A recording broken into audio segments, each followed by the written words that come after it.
In today's video, we're taking a look at an underrated gem of a card that had a lot of hype surrounding it about 2 years ago. Now, what happened to the fate of this card, and where could it lead down the path later on? It all depends on what Wizards does and the next steps, so stay tuned, we got some information to cover.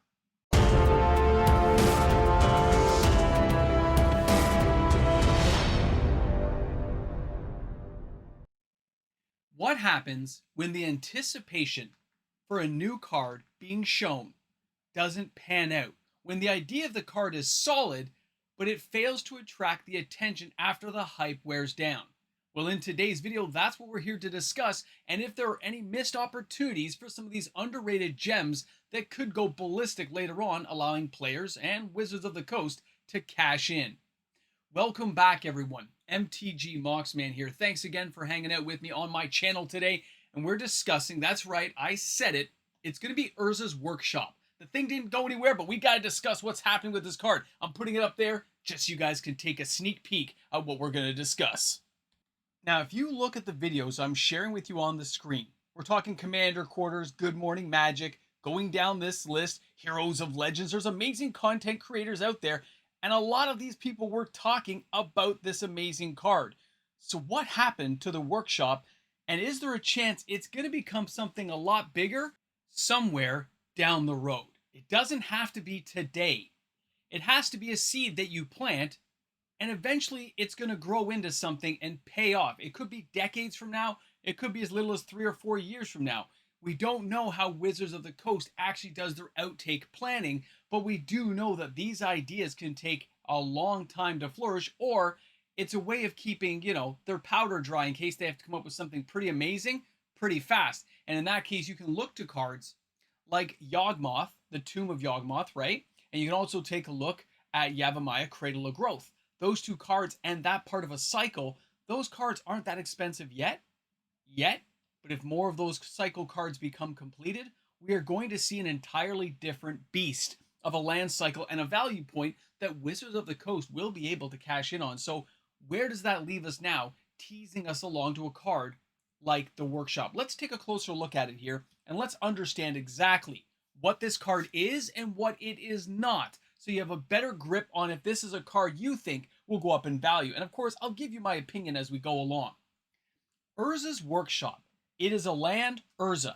It was only found in the Commander decks and the collector box right now, and it's been as high as $35, and right now it's around the $17 mark. You can see that on the screen. It adds one just, generic colorless mana, right, waste mana, whatever you want to call this thing. It has Metalcraft. Add a colorless mana for each Urza land you control, but activate only if you have 3 or more artifacts. So it's a double whammy.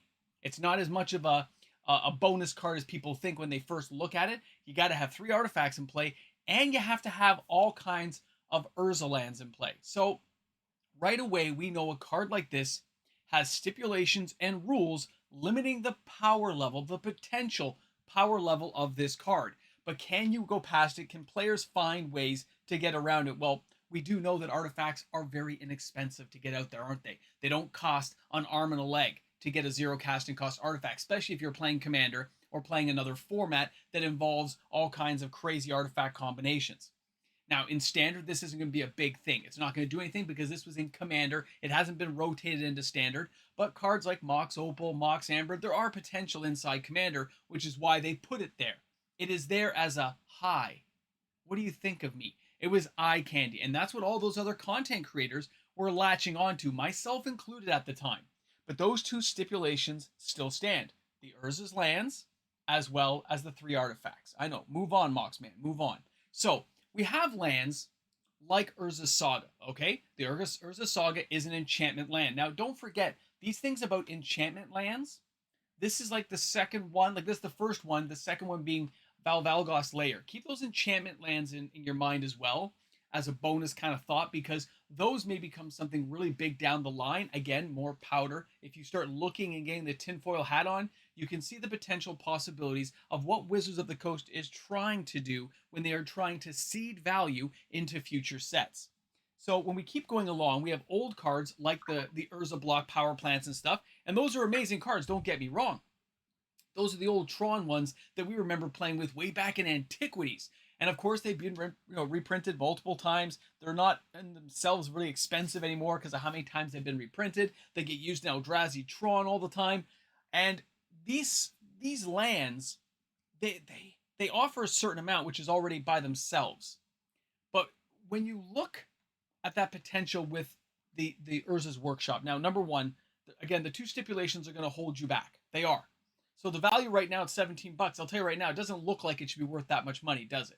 In my own mind, I'm looking and saying no, because even if you got the Tron lands out, yeah, you get to tap this thing for some extra mana, assume you have the artifacts, assume. A lot of assumptions, right? You have to have a lot of things in place to make this thing really go off. Now, the interesting thing is it's not a legendary land. Yeah, you can only have one in Commander, but we'll talk about there's ways of dealing with that. But anyone who gets a few of these Urza lands out, players are going to see that Urza's Workshop as a threat, and they're going to try to deal with it as quick as they can. So as you go through and you realize, the power plants, the Mishra's factories, and all the ways players have of getting those lands, we also have to take a look at other cards like the Factory, where you can pay 7 mana and create a 2/2 colorless assembly worker. When you get enough lands out, that can make a lot of sense. This is kind of a fun land. I don't think they did this one as some serious thing at the time. It says Urza's though. So you start seeing the connective tissue of future potential for the Urza's Workshop, okay? It doesn't look at the beginning with all those little mitigating factors that weaken the card like it can be anything. It's not worth your time or effort to really try to build some insane deck. But when they gave us Urza's Cave, and this one says, sacrifice Urza's Cave, search your library for a land card, put it on the battlefield. It said land card. That means the workshop. It can go looking for the workshop. It can go looking for your Tron lands. This uncommon is a beast. And I don't know if people have been paying attention. This thing has been in my top 10 off and on since this set got released.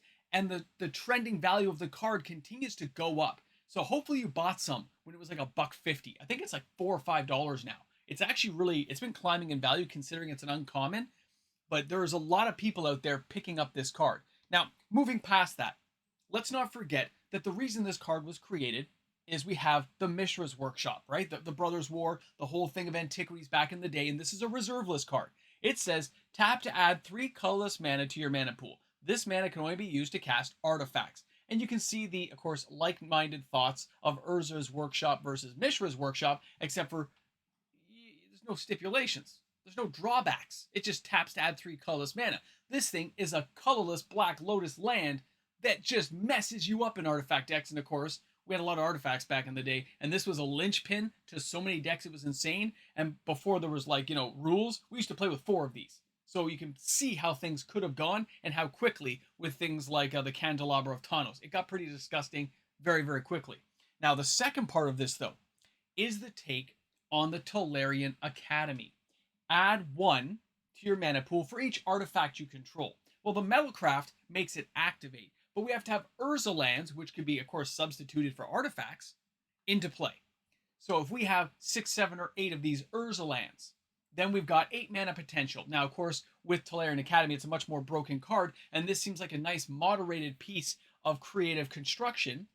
It's not too broken yet. It doesn't really fit into any major linchpin piece by itself. It's a combo piece that has limited playability at this time.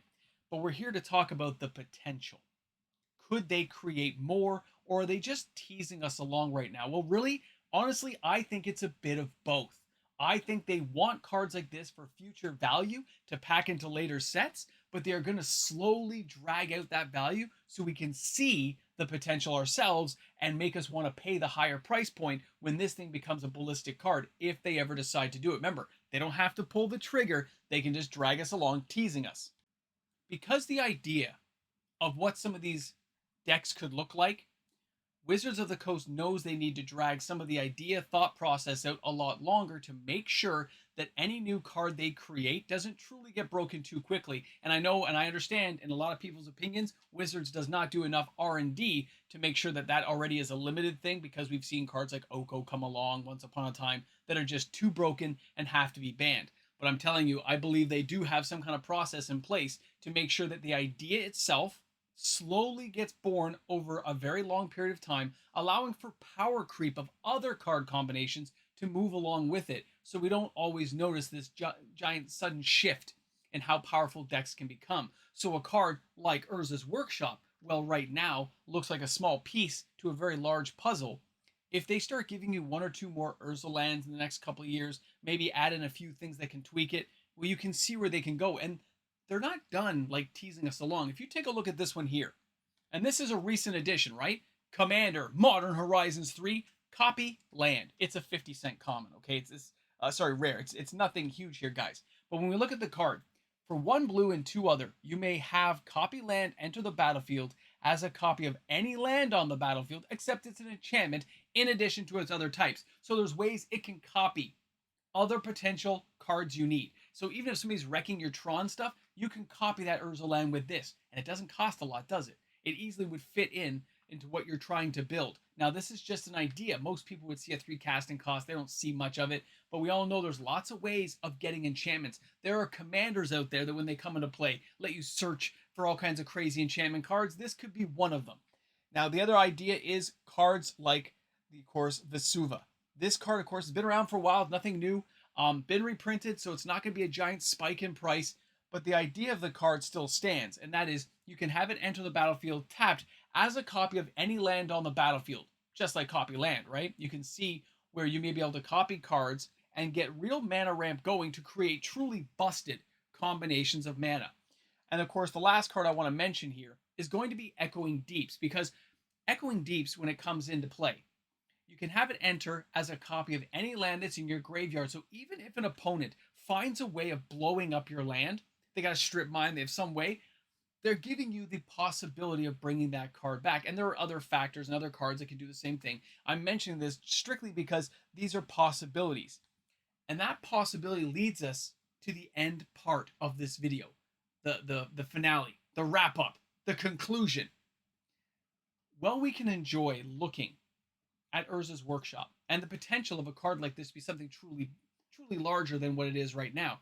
It will take Wizards of the Coast creating a few more cards, a few more Urza lands, a few more to synergize with that true potential. And although we got Urza's Cave, which of course is a point in the right direction to let you know that there might be stuff coming down the line, when players are looking at this card, and a lot of players did in the past, when this card dropped to $4, it had a real big buyout. So there are people out there who already have very large positions of this card. And we know it's not being opened anytime soon because the Brothers War has moved on. We haven't had anything reprinted because it's in the Commander decks, which are like, what, 60, 70 bucks. And of course, we've got them in the collector boxes, which is unlikely to be opened anytime soon. So a card like this, being able to pop off later on, is a potential that players need to keep their mind on in case this is a card they're after. The $17 you'd have to pay now is a lot less than the $50, $60, $70 that a card like this can become if Wizards keeps pointing Urza cards out and builds upon that potential. Either way, I can't wait to see your comments in the comment section. Join in how you feel a card like this is going to go. Do you see the potential of something bigger, or do you think Wizards is just pulling our chain to see what we'll do and if we'll spend money on cards like this? Thanks again for hanging out with the Mox, man. I will see you guys tomorrow with another video. Have a great day. Hey, you made it to the end of the video. Kudos to you. You've made it. You're here. This is the Patreon section. These are like the people who support my channel and make sure I do content every day, make sure I don't go slacking. These are the people who make it happen. And I remind their kids to always clean their room. So it's kind of a win-win for both sides. I mean, I tell your kids to clean the room. I make sure you guys are doing things right. And you're making sure I do videos every day. It's a team effort. It really is.